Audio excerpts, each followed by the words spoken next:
Hey everyone, Anders here. In this video, we're going to go over the test server Black Desert updates. This is a bit of an unusual update because the server is not available till Monday, so we can't check some of the class changes to Berserker and Shai. However, I will do my best to go over a lot of the notes. I'll give you a breakdown of what they've said in the apology letter, and at the end, we'll go over the proposed Blue Battlefield PvP naval combat mode that has been delayed till further notice. In the apology letter to players, they make a point to let us remember that the previous live server update was a major combat system overhaul and not just a regular update as before, so issues were expected to some extent. They are closely monitoring Monster Zone efficiency, Node Wars, and PvP while also looking at player feedback. They notice some players are experiencing confusion when grinding with the new combat system and are looking to buff Monster Zones that are underperforming in terms of silver per hour compared to before. Zones that conversely are too good will also be getting toned down. The goal, according to the letter, is a balanced reward system based on AP requirements, not arbitrary buffs or nerfs. Zones with overly difficult or annoying mechanics will be adjusted, and any future directional changes will be communicated in advance. For PvP, they recognize the meta has become unstable due to the gear and system changes. Overly tanky classes will be addressed, balance changes will be coming likely as soon as next week, and they singled out Awakened Sage as a class that was at the moment overpowered and in line to get nerfs. Short term, they're focusing on getting all the bugs fixed, addressing classes that lost mouse to move, and giving them proper compensation in the form of camera movement and other changes. Long term, we can expect a sweep of PvP balance updates coming to all classes. Currently, Node Wars are cancelled until next week for all regions, and we can expect Berserker and Shai changes to be coming first. Monster Zone and other class changes will likely be detailed in the test server patch next week. For Berserker, the developers admit disabling mouse movement during skill use has been frustrating, especially to Berserker mains. To compensate, they have made some changes to the class this patch. As a summary, Lava Piercer cooldown now resets when using Shake Off or Evasion while moving, if there is enough stamina, allowing you to use it consecutively. In Awakening, you can now change the direction mid-air, not just after landing. More specifically, for Prime Lava Piercer, movement distance no longer increases when used in Beast form. When using a skill and chaining it with an evasive movement skill, the cooldown of Lava Piercer has been changed to be reset. Prime Tackling Rock is now Super Armor, Prime Beast form is now called Prime Berserk, and the icon has also changed. When using the skill, the Wild Beast state is granted. The buff effect that could be obtained in the existing Rampaging Wild state has been changed to be applied even when the Prime Berserk skill is activated alone. The Berserk state and the Rampaging Wild state has been separated so that the Beast state can be maintained regardless of whether or not the Prime Berserk state is activated. For Awakening, Lava Piercer has been changed so that it activates while maintaining the Awakening state when used in the Awakening form. The skills that are linked afterwards will be linked with the Awakening weapon skills first. Giant Leap's additional jump now continues in the air, and after landing you can activate it again as before with WF or SF.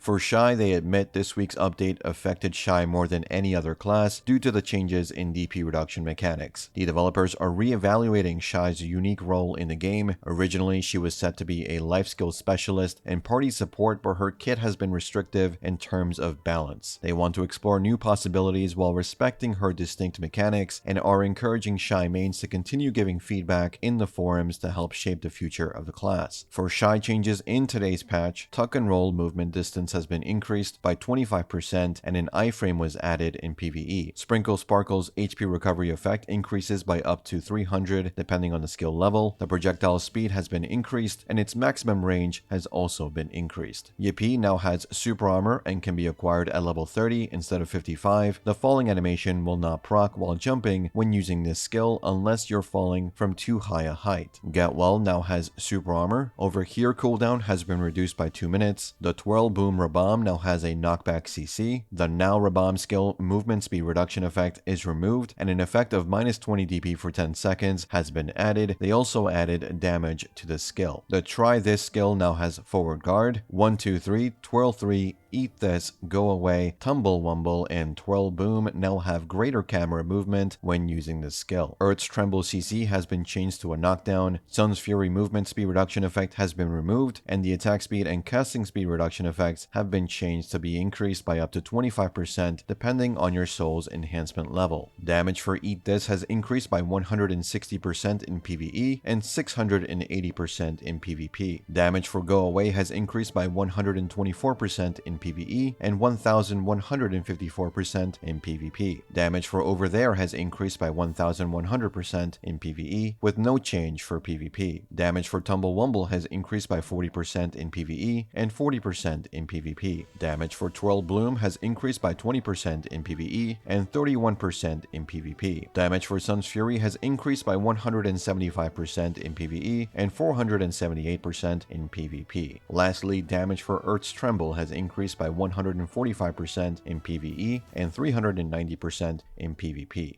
For other updates, Arena of Solari winners for each class have been updated in the Battle Arena. When you interact with these statues or avatars of the players, you can consume 20 energy and get the Blessing of the Great Knight buff effect, which gives you a plus 10% breath XP gain for 10 hours. For item changes, plus 10% durability reduction or resistance has been added to the effect of the Shai's main hand weapon outfits. The description of the effect of wearing the costume slot +1 part has been added to the description of the effect of wearing outfits except for the PvP camo outfits. CSR in Pit of the Undying now has a notification during the fight when starting and ending special attacks. The duration of special attack actions has also been increased. The number of times CCs are applied to remove a buff effect has also been reduced. Elvia Hex Sanctuary monsters have had their health increased by 100% compared to before. Ataraxian Bahamalkea main OST has been remastered. The issue where the damage from the Flame Tower Divine Weapon in Node Wars was affected by the character's damage reduction stat has been fixed. For UI updates and notification alert prompts have been updated to be smoother. Some notification messages that appear in the center of the screen have been improved so that when there are a lot of notification messages that need to be displayed in the center of the screen, like when you're cooking for example, the messages have been changed to appear and disappear quickly according to priority. Price changes in the central market will no longer be displayed as alerts. Any alerts that proc while you are in full screen in the map UI for example will not spam you after you leave the map window. Success and fails for Tobala Gear will no longer be alerts. When the number of items found through the Control F function is too large, they have updated the display to abbreviate to avoid clipping the UI element. To ensure everything works smoothly with these alert changes, the developers are running a 1-week test based on actual in-game alert logs on live servers. Then the full changes to notifications will go live on the 6th of August.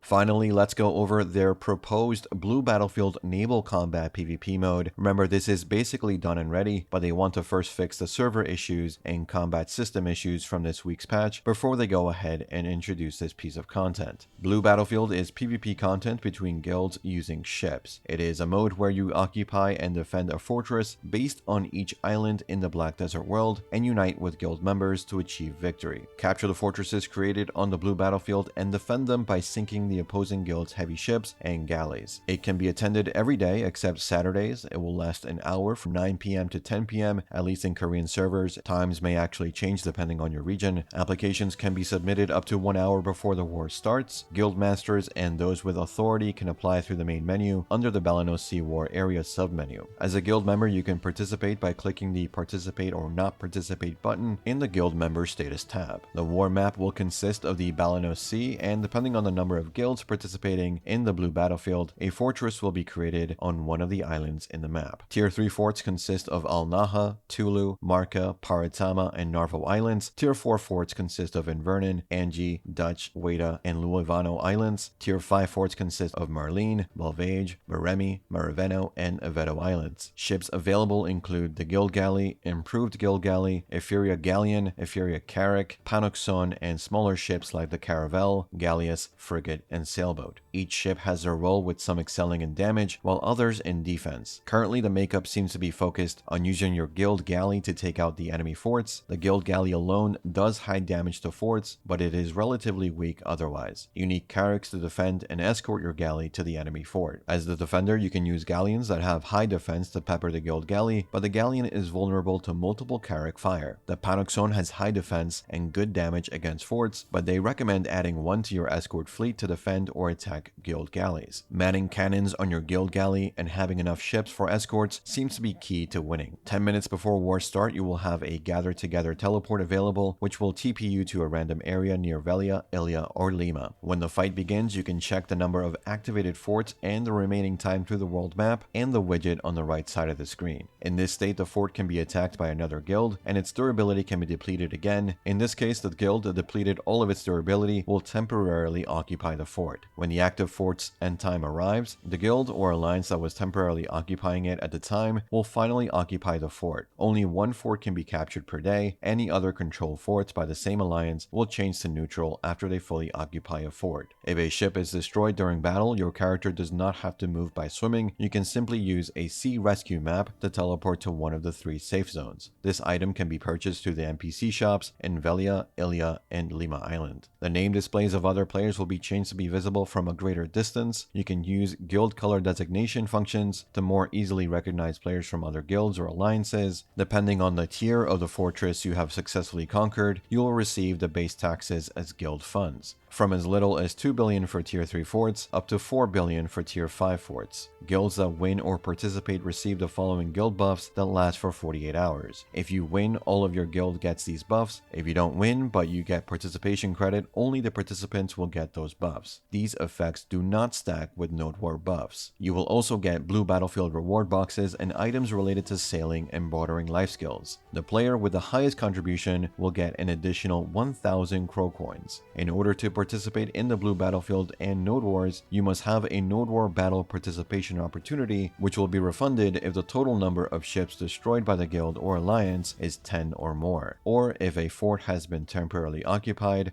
at least once. With this mode update, the time required to transfer a mount from the stable or wharf using the mount transfer function has been reduced from 10 minutes to 3 minutes. The safe zones around Velia, Ilia, and Lima Island have been expanded, and a guild wharf manager has been added to Ilia Island. An additional guild manager has also been added to Lima Island near the Boli NPC. They added the ability to transfer guild ships via the guild wharf manager. Lastly, a new skill for the Panaxon instant death rotation maneuver has been added, which allows you to change the direction you're facing while staying in place.